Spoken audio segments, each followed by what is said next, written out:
Thank you, Liz, Stu. It's a real pleasure to be here.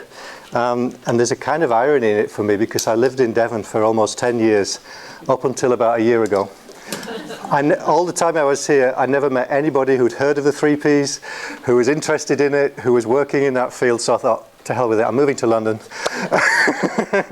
Actually, for other reasons, I moved to London. And since then, I keep hearing about all these three principal events happening in Devon. So it's nice to be involved in one anyways. Just to give you a little bit of brief background, my work originally was in homeopathy. I trained in that in the early part of my life, worked in that field for about 15 years. I used to run a training school, actually, in homeopathy. That led me into working with people in a variety of other ways. Sometimes I was accused of coaching. Sometimes I was accused of doing NLP. I hadn't trained in either of those things.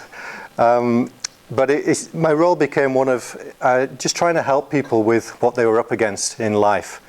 And I was essentially borrowing whatever I could from wherever I could to try and help people more effectively. Eventually that journey led me to what we call the three principles, and that was the early part of 2011. And as Liz just said, the impact of that, both on my own life and also my professional life, was such that I very quickly let go of all the other tools and techniques that I'd been using for the previous decade or more. That's not to say that you have to do that, by the way. That's just what happened to me, is that it became apparent to me that there was something in this that was so simple and yet so profound that it didn't make sense to me anymore to do things that were more complicated. So as best I can, in the time we've got, I'm going to give you what for me would be just a very, very sketchy overview of the three principles, and just talk a little bit about what it is and isn't, so you can get clear on that.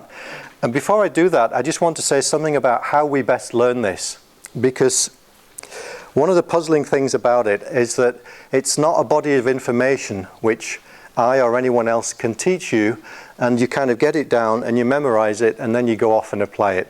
It doesn't work like that, which actually is good news, because that means that you don't have to take notes, you don't have to remember anything that any of us say today. The reason being, we call it insight-based learning rather than information-based learning. All that means is that the takeaway value is what you see for yourself. And you may not see anything for yourself today that's particularly striking, but it might be that insight happens in the break, or while you're driving home, or next week, or sometime like that, because that's the nature of insight. Insight is simply that moment when you kind of go, oh yeah, you see something that you hadn't seen before. Something occurs to you, something dawns on you. We say the penny drops. It's that kind of learning. Now I know that doesn't sound like much, but I'm going to ask you to trust me on this point alone, that is actually what changes people's lives.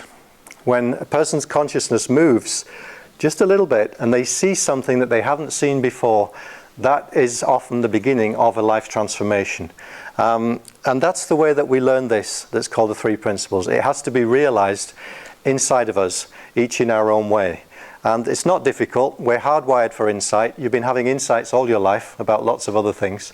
So the good thing about that is, as I say, you don't have to concentrate on trying to get this conceptually or intellectually. It doesn't really apply on that level. It's something that you get a feel for it. You get a sense of it. And it'll make sense to you then in your own way. Okay. So quick history lesson. Way back in about 1890, this fellow, William James, who was widely hailed as the father of psychology, certainly in the US, he said that the greatest discovery of my generation is a human being can alter his life by altering his attitude. And he wrote a book actually called The Principles of Psychology, which published in 1890. But interestingly enough, in that book, he basically said there aren't any.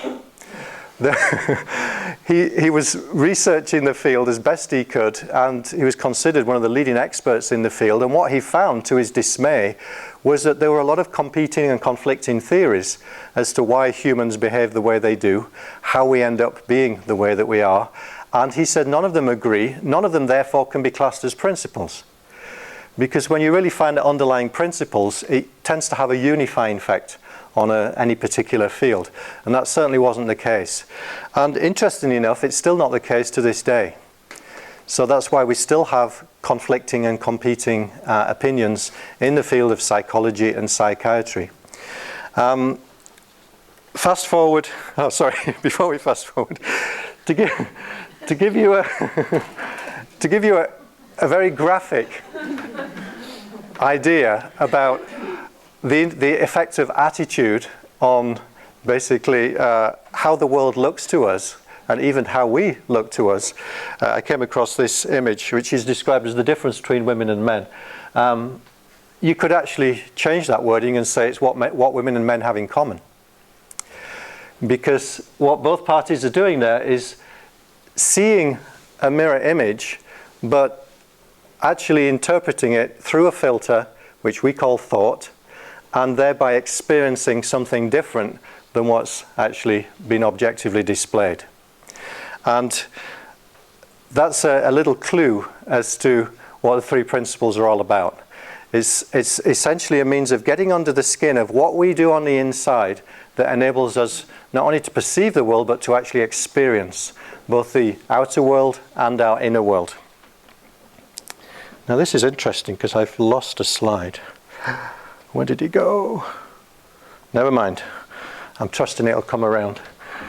Now, you've probably had the experience, you go to an event, you take your best friend, you say, this is going to be great, this is my favorite movie, or we're going to watch my favorite team, or something of that kind, and they go, yeah, whatever. Why are you getting so excited about this? And it's interesting that there's a lot of things which are in our everyday experience, which we take for granted, but we haven't really seen that it's actually got deep implications. So why is it, for example, you could have two sets of supporters watching an identical game, and on one side, let's assuming one team is winning, on one side you've got people who are ecstatic, having the best time of their life. On the other side you've got people who are depressed, can't wait for it to end. And they're watching the same performance. So if we were to ask any of those people, you know, why are you guys so happy? Or why are you guys so miserable? They will say, well, we're happy because my team's winning. And they will say, well, we're upset because we're getting thrashed. But that can't be true. In and of itself, that can't be true. Because if it were true that a winning team could really had the power to make us feel happy, everybody in that stadium should be happy, right? And equally, if it were true that a losing team could have the power to depress someone, everybody watching that should be depressed. So again, we're participating in the creation of our experience without necessarily realizing that that's what we're doing. And it looks to us, in terms of the way that we experience life, that there's all kinds of external things impinging upon us which create the experience that we're having on the inside. So if you ask people, if we went out and did a survey on the streets of Devon, what are the things that trouble you, stress you, disturb you, upset you on a daily or weekly basis? People will point to things like other people, the weather, especially here, things like my bills in London. People will always talk about the traffic, this kind of thing. And it looks and feels real to us that outside events, circumstances, and other people do have that power to make us feel a certain way. And what that requires for us then is to manipulate our circumstances so that we try and get out of the way of those things that it seems are the most troublesome. So we try and move ourselves out of the circumstances that are considered to be difficult or stressful for us, try to avoid them as best we can. And we might have to avoid certain people, hope that we don't bump into them. Because we know, or we think we know, that those people have the power to upset us. You know how certain people seem to have that magic power? That they can like press a button and make you feel something that no one else seems to be able to do. And have you noticed that most of those people tend to be the ones we live with? or somehow married or related to. It's not coincidental. Now, equally, you can flip that coin around and you ask people, well, what is it that would make you happy? What would bring you the most happiness, joy, peace of mind, security, contentment? people will typically also point to external things, at least at first, until you get deeper into that conversation. Well, if I had enough money, if I had the perfect relationship, if the sun shone a little bit more, if I could find the house of my dreams, get my finances sorted out, etc.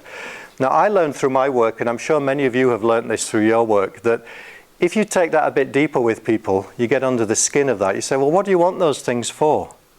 You know, what if people say, I want more money, I want a better job, what do you actually want that for? What do you believe that will give you that you don't have? Where does it lead? What I found was it always leads to a feeling state.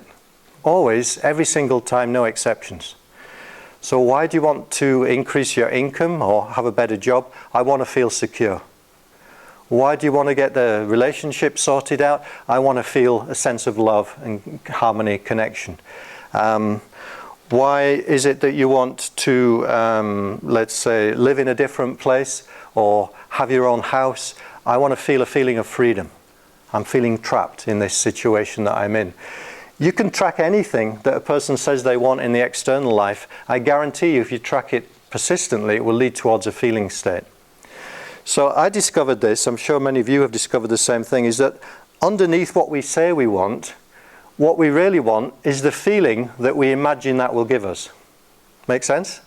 We don't actually want things for their own purposes. What we want is what we imagine we'll end up feeling if we could have those things consistently and reliably in our life. We want the feeling state itself.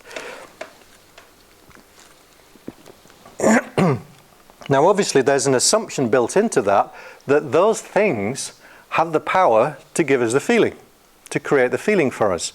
That's the assumption.